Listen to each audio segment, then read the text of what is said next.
సంగీత దర్శకుడు నటుడు విజయ్ యాంటోనీ ఫ్యామిలీలో తీవ్ర విషాదం నెలకొన్న సంగతి తెలిసిందే. తెల్లవారుజామున వారు నిద్ర లేచేటప్పటికే తమ కూతురు విఘాతంగా పడి ఉంది. అసలు ఎందుకు ఆత్మహత్య చేసుకుంది? చెన్నైలోని ఓ ప్రైవేట్ స్కూల్లో ఇంటర్ చదువుతోంది మీరా. వయసు 16 ఏళ్లకే ఎందుకు ఆత్మహత్య? ఇప్పటి వరకు తెలిసిన విషయం ఏంటంటే చదువుల ఒత్తిడితోనే బలవన్మరణానికి పాల్పడింది మీరా. 16 ఏళ్లు ఎంతో అల్లారుముద్దుగా పెంచుకున్నారు. అలాంటి కూతురి ఆకస్మిక మరణం తట్టుకోలేకపోతుంది ఫ్యామిలీ. అసలు ఆత్మహత్య చేసుకోవాల్సిన అవసరం ఏంటి? ఇలాంటి ఆత్మహత్యలపై విజయ్ యాంటోనీ ఇదివరకే స్పందించారు. ఎందుకంటే అతని తండ్రి కూడా ఆత్మహత్య చేసుకున్న వ్యక్తే. విజయ్ యాంటోనీ తన చిన్నతనంలోనే తన తండ్రిని కోల్పోయాడు.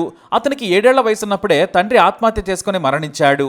ఇప్పుడు కుమార్తె మీరా కూడా సూసైడ్ చేసుకుని చనిపోవడం అందరినీ కలచివేస్తోంది. గతంలో ఓ ఈవెంట్లో విజయ్ తన తండ్రిని గుర్తు చేసుకుంటూ మాట్లాడిన ఓ వీడియో సోషల్ మీడియాలో వైరల్గా మారింది. జీవితంలో ఎలాంటి కష్ట నష్టాలు ఎదురైనా ఆత్మహత్యలు చేసుకోకూడదు. ఆత్మహత్య చేసుకున్న వారి పిల్లల గురించి ఆలోచిస్తే నాకు చాలా బాధ అనిపిస్తుంది.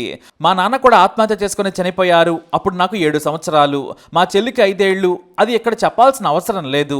మీకు ఇది పెద్ద విషయం కాకపోవచ్చు, కానీ నాన్న ఈ లోకాన్ని వెళ్ళిపోయాక మమ్మల్ని పెంచేందుకు మా అమ్మ ఎంత కష్టపడిందో నాకు తెలుసు. అందుకే ఆత్మహత్యల గురించి విన్నప్పుడు నాకు చాలా బాధగా ఉంటుంది అని విజయ్ యాంటోనీ గతంలో ఆత్మహత్యల గురించి మాట్లాడిన వీడియో ఇప్పుడు వైరల్గా మారింది. అలాగే పిల్లల గురించి కూడా విజయ్ యాంటోనీ చాలా చక్కగా వివరించారు. యువత పిల్లల్లో ఆత్మహత్య ధోరణుల గురించి విజయ్ యాంటోనీ మాట్లాడుతూ, జీవితంలో ఎదురయ్యే సంక్షోభాల లోతు నాకు తెలుసు. కొంతమంది తమ ఆర్థిక పరిస్థితి కారణంగా ఆత్మహత్య చేసుకుంటారు. మరికొంతమంది తాము నమ్మిన వ్యక్తి ద్రోహం చేశాడని భావించినప్పుడు ఆత్మహత్య చేసుకుంటారు. ఇక పిల్లల విషయానికి వస్తే చదువుల ఒత్తిడి కారణం స్కూల్ అయిపోయిన వెంటనే వారిని ట్యూషన్కి పంపిస్తారు. గుర్తుంచుకోండి, మీరు మీ పిల్లలకి ఆలోచించడానికి కూడా సమయం ఇవ్వడం లేదని అర్థం చేసుకోండి. దయచేసి అలా చేయకండి. వారిని కొంత సమయం ఫ్రీగా వదిలేయండి. పెద్దల విషయానికి వస్తే వారు సంపాదన విజయంపై నిమగ్నమై ఉండకుండా తమను తాము ప్రేమించుకోవాలని నేను కోరుకుంటున్నాను అని విజయ్ చెప్పారు. అంటే పిల్లలపై ఒత్తిడి ఉంటే ఎలా ఉంటుందో విజయ్కి చాలా బాగా తెలుసు. అది కూడా చదువుల ఒత్తిడి. మరి అలాంటి విషయంలోనే తన కూతురు ఎందుకు ఇలా చేసింది? విజయ్కి అతని ఫ్యామిలీకి ఈ విషయం అర్థం కాలేదా? తమ కూతురు గురించి తెలియలేదా అనేదే ఇక్కడ అందరినీ తెలుస్తున్న ప్రశ్న. ఏది ఏమైనా జరగరాని ఘోరం జరిగిపోయింది. ఎంతో డబ్బు, ఎంతో పేరు ఉన్నా ఏం లాభం? పిల్లలకి ఒత్తిడిని ఎలా అధిగమించాలో కూడా చెప్పాలేమో. ఏదేమైనా ఈ అకాల మరణం మాత్రం విజయ్ ఫ్యామిలీకి తీవ్ర శోకం. అలాగే ఫాతిమా యాంటనీ కూడా గతంలో తన ముద్దుల కూతురు గురించి ఓ పోస్ట్ పెట్టింది. మీరా మరణం తర్వాత అది కూడా వైరల్ అవుతుంది. మీరా తన స్కూల్లో కల్చరల్ సెక్రటరీగా ఎంపిక అయింది. ఫాతిమా తన కుమార్తె ఫోటోను షేర్ చేస్తూ అభినందనలు తెలిపింది. నా బలం వెనుకున్న శక్తి, నా కన్నీళ్లకు ఓదార్పు, నా ఒత్తిడికి కారణం కొంటితనం సూపర్ లోడ్, నా తంగ కట్టి చెల్ల కొట్టి మీరా విజయ్ యాంటోనీ కంగ్రాట్స్ బేబీ అని రాసుకొచ్చింది. మీరా మృతితో ఈ పోస్ట్ కూడా ఇప్పుడు అందరినీ కలచివేస్తోంది. ఇక మీరా మరణించడంతో సినీ ప్రముఖులు ఆయన కుటుంబానికి ప్రగాఢ సానుభూతిని తెలియజేశారు. దళపతి విజయ్ తల్లి శోభా చంద్రశేఖర్ వంటి వారు మీరా పార్థివ దేహానికి నివాళులు అర్పించారు.